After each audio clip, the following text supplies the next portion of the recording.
Bismillahirrahmanirrahim. Elhamdülillahi Rabbil alemin. Ve sallallahu ala Muhammedin ve alihi tahirin. Allahümme salli ala Muhammed ve ali Muhammed. İnnemâ huve idun limen gabilallahu siyâmehu ve şekere kıyâmehu. Hazreti Aleyhisselam bazı günlərdə, bazı bayram günlərində etdiyi xutbələrdə belə buyurur ki, bu gün bayram günü Fitir bayramıdır onun içində. O şəxslər üçün bayramdır ki, Allah onların oruçlarını qəbul eləsin və o ibadətlərini qiyam etməklərinə görə təşəkkür eləsin. Əsl bu şəxslər üçün bayramdır. Bayram, baxın, əslində bayram müsəlmanlar üçün, möminlər üçün necə olmalıdır?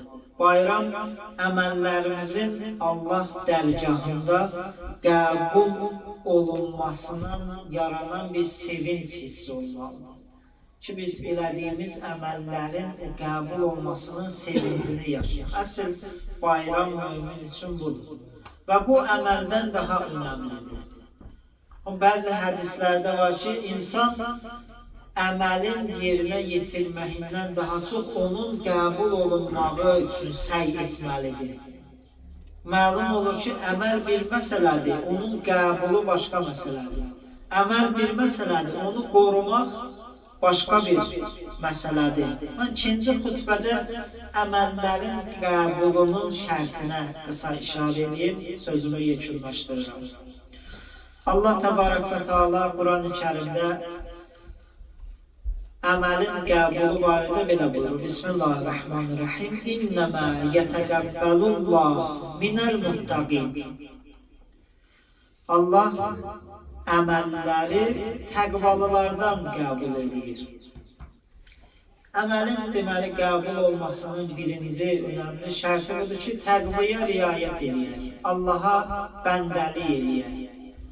Vacibatları yerinə yetirib haramlardan çəkinək. Necə ki, Allah Teala Quran-ı Kərimdə Habillə Qabilin dastanını nəql edəndən sonra ikisi də eyni əməli yerinə yetirmişdilər. İkisi də qurbanlıq kəsmişdir. Birindən qəbul olundu, birindən qəbul edilmədi. Bu dastanı Allah Teala nəql edəndən sonra buyurur ki, İnnəmə yətəqəbbəlullah minəl muttaqin. Allah əməlləri təqvalılardan qəbul edir. Növbəti önəmli şərt budur ki, əməl Allah rızası üçün olsun. Biz əməli yerinə yetirəndə başqasını fikirləşməyik. Yalnız Allahın razılığını fikirləşək. Məsumlardan nəql olunan bir hədisdə vurğulanır. Əməlin qəbulu onun azlığında ya çoxluğunda deyil. Çünki təəssüflər olsun, bəzən müsəlmanlar bu kəmiyyət məsələsinə fikir verirlər. Mən çox verim ya az, çox bu məsələyə daha çox önəm verilir. Amma əməlin Allah rızasına uyğun olub olmamasındadır qəbulu. Bu hədislərin və məsumların bizə bəyan etdiyidir. Yəni bir əməlin qəbul olmasını bilmək istəyirsə, baxaq görək ki, bu əməldə başqasından bizi tərifləmə gözləntisi var. Və yaxud hər hansı bir əməli yerinə yetirəndə çalışırıq bunu başqasına da çatdıraq, başqası bilsin, mənim bu məsələmdən xəbərdar olsun. Nümunələri çoxdur. Əgər görsək belə bir qarışım var, deməli xalis deyil mənim əməlim. Əgər heç nəyi fikirləşməsəm, heç kimi fikirləşməsəm, yalnız Allahın razılığını fikirləşsəm, bilməliyəm ki, bu xalis Allah üçündür. Buna deyirlər ixlas. Mən heç nəyi, heç kimi fikirləşmirəm, ancaq Allah üçün istəyirəm bu əməli yerinə yetirəm. Bəhlul adlı bir şəxs olur, ibrətli hadisələr ondan nəql olunubdur. Harun Ər-Rəşidin vaxtında yaşayıb, Allah lənət eləsin, məsumları incidən Harun Ər-Rəşidi. Bir gün bu Harun Ər-Rəşid məscid tikdirir. Məscidin üzərində də öz adını qeyd edir ki, filan kəs tərəfindən bu məscid qeyd edilib, bina edilib, inşa edilib. Bəhlul bunu yoxlamaq qərarına gəlir ki, bunun bu əməli Allah üçündür ya yox. Gedir o yazdığını silir oradan. Öz adını yazır ki, Bəhlul tərəfindən inşa edilir. Harun Ər-Rəşid bunu görür, əsəbləşir və ondan sonra demək istədiyim, özümə əzizlərə çatdırmaq istədiyim sözü istəyirəm deyəm.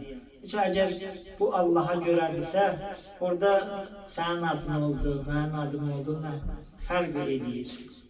Deməli, Allah üçün deyil ki, sən narahat olursan.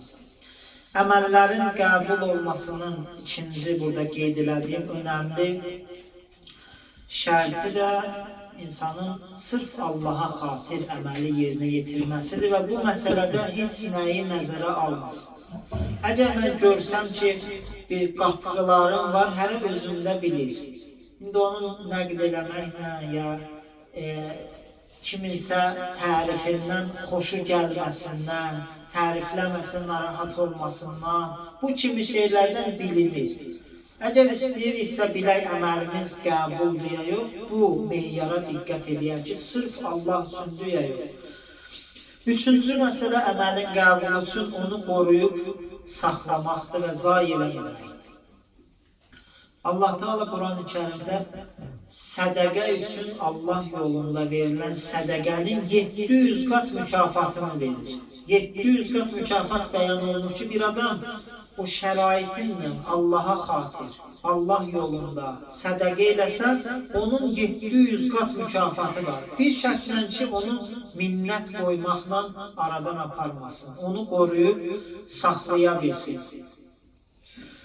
Orucluq və Ramazan ayı da belədir. Bir mübarək hədisdə Həzrəti Muhammed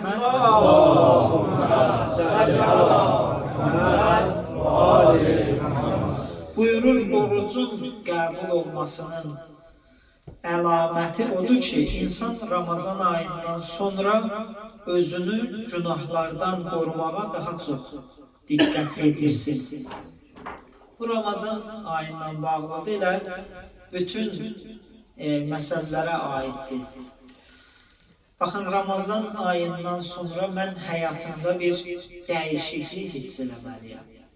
Mən görsəm ki, həyatımda bir dəyişiklik yoxdur və əksinə o mənfi tərəfə gedirəm. Ramazan ayında olan o abu-havam yoxdur, mənəvi halım yoxdur. Mən bilməliyəm ki, artıq mənim bu ibadətim qəbul deyil. Qəbul olmaq üçün nə etməliyəm? Onu qoruyub saxlamalıyam. O təqva hissi ki yarandı, təqva qüdrəti ki Ramazan ayında yarandı, onu mən qoruyub saxlamalıyam. Başqa bir hədisdə vurğulanır, kimin Ramazan ayındakı halı, Ramazan halındakı o mənəvi vəziyyəti Ramazan ayında, Ramazan ayından sonra da davam etsə, bilsin ki, o məqbul şəxsdir. Yəni, əməlləri qəbul olunmuş şəxsdir. Bu təqva hissini qoruyub saxlamalıyıq. Necə ki, Ramazan ayında biz bəzi şeylərdən özümüzü qoruyub saxlayırdıq, Ramazan ayından sonra da bir söz demək istəyirəm, başqasının qəlbini sındıracaqsa, qoruyub saxlayım gələk özümü, təqva hissini qoruyub saxlayım. Hər hansı bir növbədəyəmsə başqalarının haqqını qoruyub saxlayım, təqva hissindən irəli gəlməlidir. Bir söz danışmaq istəyirəm, bir mömin, müsəlman barədə yoxdur özü burada. Özümü saxlayım. Bax, bu qoruyub saxlamaq davam eləsə, bilin ki, Ramazan ayında mənim əməllərim qəbul olur. Yox, əgər bu hissi itirsən, bu təqva hissini itirsən, bilin ki, Ramazan ayından Allah istəyən kimi, Əhl-i Beyt istəyən kimi xaric olmamışam. Allah Təbarək və Teala bu günü hər birimizə mübarək qərar versin. Allah Teala bizi günahdan uzaq olmaqla hər günümüzü bayram qərar versin. Bayram namazının qunutunda oxuduğumuz duada dediyimiz kimi Allah Təbarək və Teala Peyğəmbər və ali Peyğəmbəri daxil elədiyi bütün xeyirlərə bizi də daxil etsin. Peyğəmbər və ali Peyğəmbəri xaric elədiyi bütün pisliklərdən bizləri də xaric etsin. Allah Təbarək və Teala'dan salih bəndələrinin istədiyi bütün xeyirləri istəyirik. Və təqvalı və xalis bəndələrinin pənah apardığı bütün məsələlərdən Allaha pənah aparırıq. Vəssalamu aleykum və rəhmətullahi və bərəkatuhu.